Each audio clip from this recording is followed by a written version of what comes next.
Dad. हाँ, कितने दो? नहीं डैड, माय फर्स्ट सैलरी। बच्चे कितनी जल्दी बड़े हो जाते हैं ना। अब आपकी रिटायरमेंट भी दूर नहीं। प्लान कीजिए, मेट लाइफ के नए रिटायरमेंट प्लान में इन्वेस्ट कीजिए। MetLife, peace of mind guaranteed.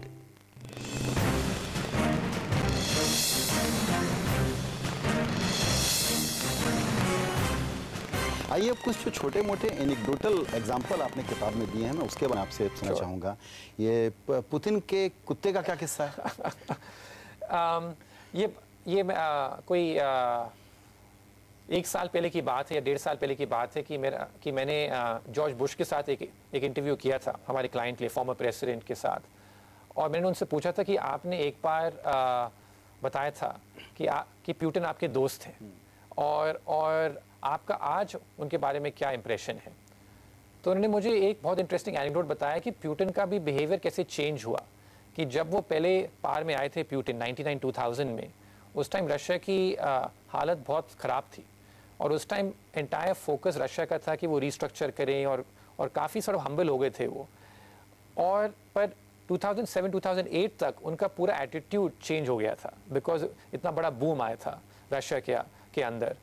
And he captured the change in this sentiment by this anecdote of Putin's dog and his dog. इसकी जब वो पहले पुतिन व्हाइट हाउस आए थे 2002-2003 में या कहीं, तो पुतिन को बुश ने अपने डॉग से मिलवाया बार्नी से। तो पुतिन ने मतलब देखा उनको और वो थोड़े छोटे से डॉग थे, तो पुतिन ने देखा, कुछ ज़्यादा बोला नहीं उस टाइम। 2006-2007 में जब बुश गए पुतिन को मिलने उनके घर मॉस्को में, तो पुतिन ने उनसे पूछा कि आप हमारा कुत्ता देखेंगे। तो बुश ने बोला चलो देखते हमारा कुत्ता। तो आया एक बहुत बड़ा सा सॉर्ट ऑफ कुत्ता आया बाहर, कॉर्नी करके नाम, और उन्होंने बताया देखिए बिगर बेटर स्ट्रॉन्गर। ये मतलब बुश को बताने के लिए कि देखिए हमारा कुत्ता जो है आपसे बिगर बेटर और स्ट्रॉन्गर है। तो ये साइकोलॉजी उनकी चेंज हो गई थी। This was the point that Bush was trying to make to me when I interviewed him. Absolutely. ये 1920 अमेरिकी राष्ट्रपति थे कैल्विन कूलरिज, उनकी तुलना आपने मनमोहन सिंह जी से क्यों की है?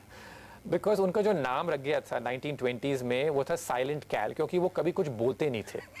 और ये अदर पैरेलल ऑल्सो था कि 1920s में अमेरिका में बहुत बड़ा बूम आया था, पर जो बूम आया था वो कैल्विन कूलिज को कुछ मतलब क्रेडिट नहीं मिला, क्योंकि वो ऑफिस छोड़ गए 1928 में। फिर 1929 में बड़ा क्रैश आया और उसके बाद ग्रेट डिप्रेशन आया। तो हिस्ट्री जो जज करती है कैल्विन कूलिज को, वो ऐसे प्रेसिडेंट से है कि उनका कि जब वो ऑफिस में थे बूम था, so that should normally be a good thing कि आप ऑफिस में थे और बूम आया। पर लोगों ने बोला कि इन्होंने कुछ काम नहीं किया और हमेशा चुप रहते थे ये, और जो सारे फॉल्ट लाइन्स थे इकोनॉमी में वो डेवलप हुए। और इसलिए 1928 के बाद जो भी प्रॉब्लम्स आई अमेरिका में, वो आई because of his inaction, and his silence was taken as a signal of his inaction. So Silent Cal उनका नाम था। अब इंडिया में भी मतलब सबसे बड़ी कंप्लेंट लोगों की ये रहती है कि prime minister is fairly silent और उनका कोई पॉलिसी इनिशिएटिव बहुत कम है। बिल्कुल। So that's the comparison. बिल्कुल। एक और किस्सा है जिसको मैं जोक समझता था, लेकिन लगता है कि वो असली है, कि कोई एक पॉलिटिशियन थे जो फिल्म का प्रीव्यू देख रहे थे, लगा कि लड़की को घूर रहे हैं, लेकिन दरअसल वो जमीन देख रहे थे। ये क्या है? ये मुझे बॉम्बे में लोगों ने बताया। अब ये कौन सा पॉलिटिशियन है, ये आप और आपके व्यूअर्स गेस कर सकते हैं। ये इजी गेस है। ये मुझे हम लोग नाम नहीं लेंगे। हाँ बिल्कुल नाम नहीं लेंगे इसके बारे में। बिल्कुल। रुचिर, आपसे ये बातचीत हमको बहुत अच्छी लगी। दरअसल हम दर्शकों को ये बताना चाहेंगे कि ये आपने अभी बताया था इंटरव्यू के पहले कि अंग्रेज़ी का संस्करण आपका पहला प्रिंट रन 10,000 का बिक चुका है। तो जो लोग बिज़नेस की दुनिया में हैं, जो लोग बिज़नेस या इकोनॉमिक्स की पढ़ाई करते हैं और उनको लगता है कि एक सफ़रनामे के तौर पर इस कॉम्प्लेक्स दुनिया को और इस बदलते हुए हिंदुस्तान को और आसपास के दूसरे देशों को समझ लिया जाए, तो मैं कहूँगा कि ब्रेकआउट नेशंस ज़रूर पढ़िए। और मैंने रुचिर आपसे ये रिक्वेस्ट भी की है कि आपको इसका हिंदी अनुवाद लाना चाहिए। हाँ, पर पहले लोग इंग्लिश में पढ़ लें, फिर हिंदी में लाएंगे। बिल्कुल।